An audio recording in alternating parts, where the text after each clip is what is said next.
The Hong Kong summer heat hung thick in the Golden Harvest studio like a wet blanket, making every breath feel heavy. Sweat already beaded on Jackie Chan's forehead as he adjusted his grip on the wooden staff, preparing for another take of what the director had called just a simple fight sequence. At 21, Jackie was still finding his place in the martial arts film world, respected as a stuntman and acrobat, but not yet the household name he would become. The set buzzed with the usual controlled chaos of a B-movie production. Crew members moved equipment, the director shouted instructions in rapid Cantonese, and Jackie's scene partner, a veteran extra named Wong, stretched his shoulders in preparation. Jackie had been working on this particular sequence for 3 hours, perfecting a combination that blended his acrobatic training with traditional kung fu forms. It was fluid, almost dance-like, with Jackie using the staff to deflect attacks while incorporating flips and rolls that would make the audience gasp. "Action!"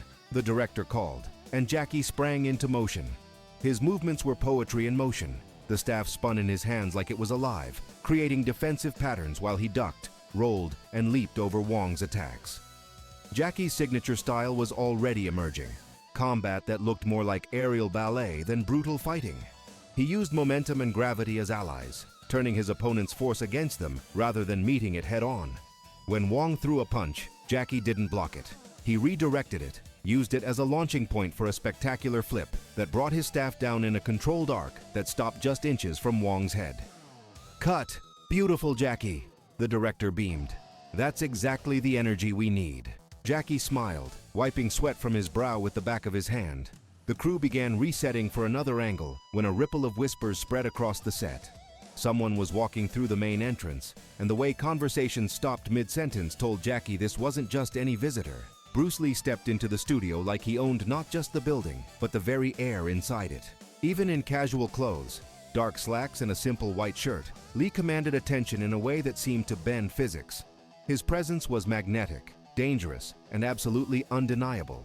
Jackie had seen Lee's films, of course. Every martial artist in Hong Kong had.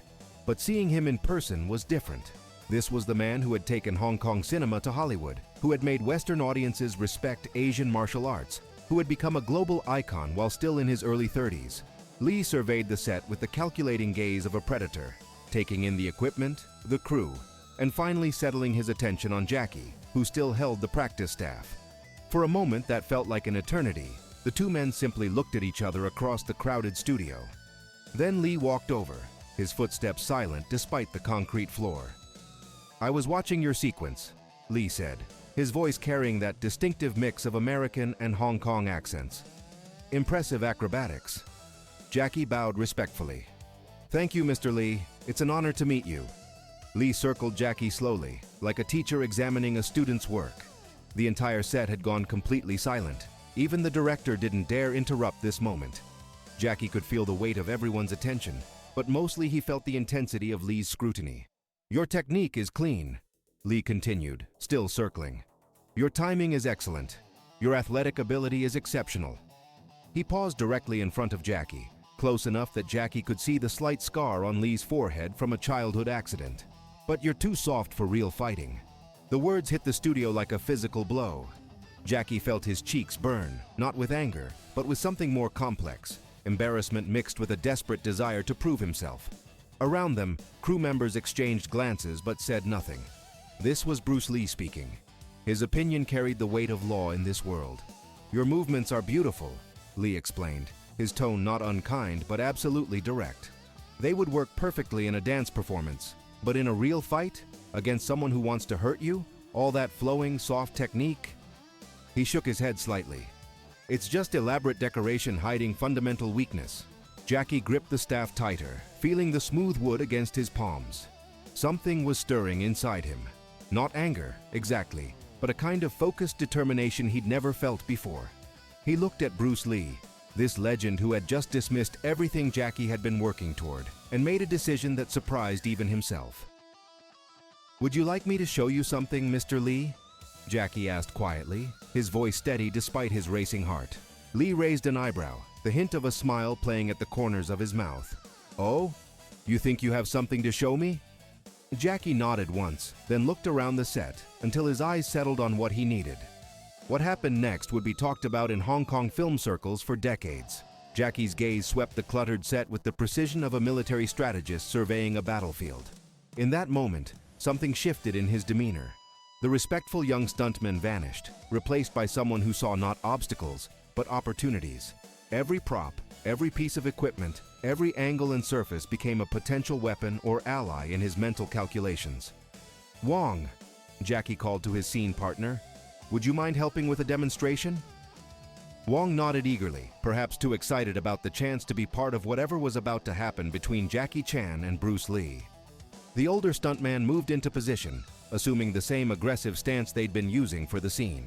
But Jackie had already moved to the center of the set, and Bruce Lee could see immediately that something fundamental had changed. The young man's posture was different, still relaxed, but with a coiled energy that hadn't been there moments before. His eyes were sharper, more focused, and he was looking at Wong not like a scene partner, but like a puzzle to be solved. "Begin whenever you're ready," Lee said, crossing his arms and stepping back to observe. Wong launched himself forward with a powerful right hook, the same attack they'd been practicing all morning. But this time, Jackie didn't perform the graceful deflection they'd rehearsed. Instead, he stepped inside the punch's trajectory at the last possible second, his movement so quick and precise that Wong's fist passed harmlessly through empty air where Jackie's head had been a fraction of a second before. What followed defied every expectation anyone in that studio had about how fights worked.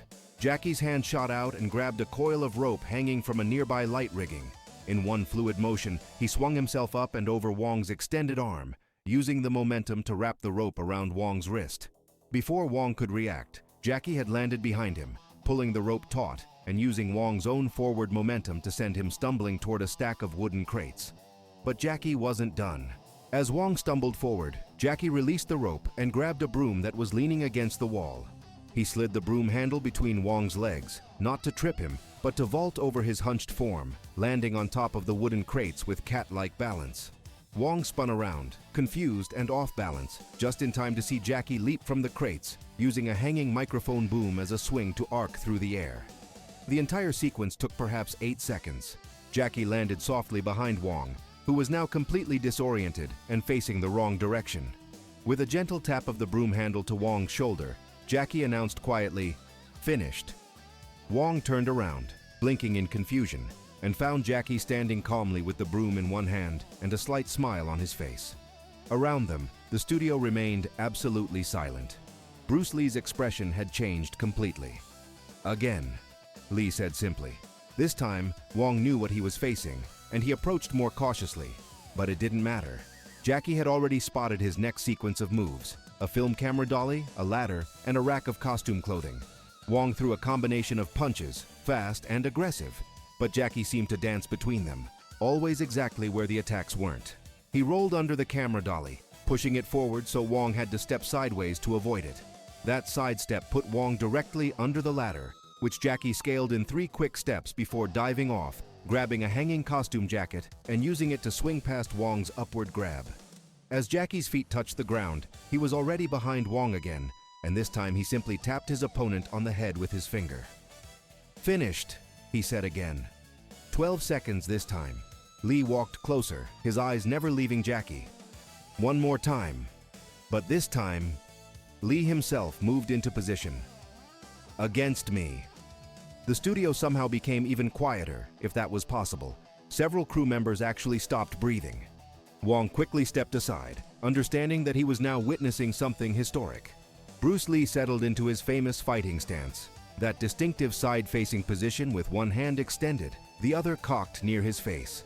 His body was perfectly balanced, perfectly controlled, and absolutely ready for violence. This was the stance that had intimidated Hollywood action stars and genuine martial artists alike. Jackie looked around the set one more time, but his scan was different now, faster, more confident. He seemed to see possibilities that no one else could even imagine. "Whenever you're ready, Mr. Lee," Jackie said politely. Lee's eyes flashed, and he exploded forward with the kind of speed that had made him famous. His lead hand shot out in a straight blast that could break ribs, his footwork perfect, his technique flawless. But Jackie Chan was already gone. What Bruce Lee experienced in that moment was something entirely new in his martial arts career: the complete absence of his target. Lee's punch cut through air with scientific precision, but Jackie had seemingly vanished like smoke. For a split second, Lee wondered if the young man had somehow dropped to the floor, but then he felt a gentle pressure on his extended wrist, Jackie's finger, guiding Lee's punch slightly to the left as Jackie materialized beside him. But Jackie wasn't counterattacking. Instead, he was moving with Lee's energy, matching the legend's forward momentum while staying just outside his reach. Lee immediately adjusted, spinning into a back fist that should have caught Jackie in the temple, but Jackie was already flowing around the attack like water around a stone.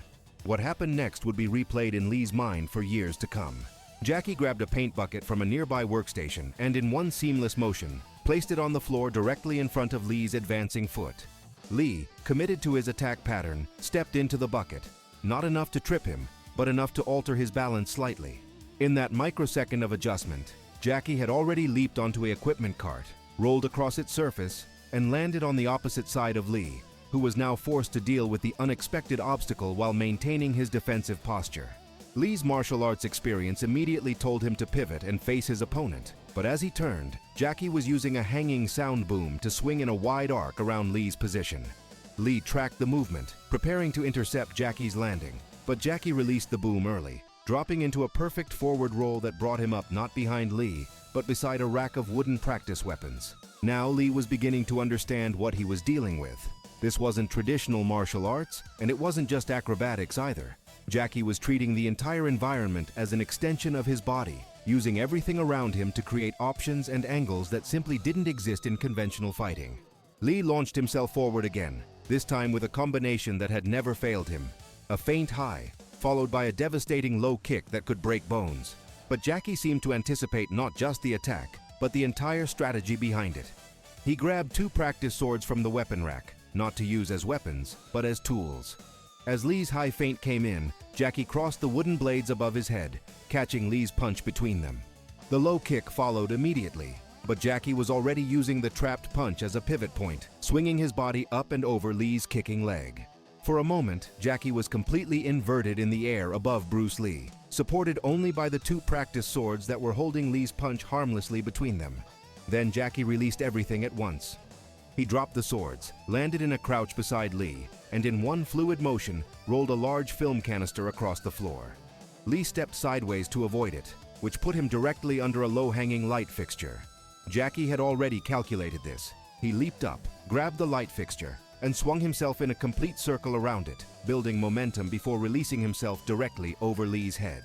But instead of attacking as he passed overhead, Jackie simply reached down and gently removed Lee's wristwatch, landing softly behind the martial arts master with the timepiece in his hand. 37 seconds, Jackie said quietly, offering the watch back to Lee. And I could have taken your wallet too, but that seemed impolite. Bruce Lee stared at his own watch in Jackie's outstretched hand. Around them, the studio remained frozen in absolute silence. For perhaps the first time in his adult life, Bruce Lee had been completely outmaneuvered by another martial artist. But instead of anger or embarrassment, Lee began to laugh.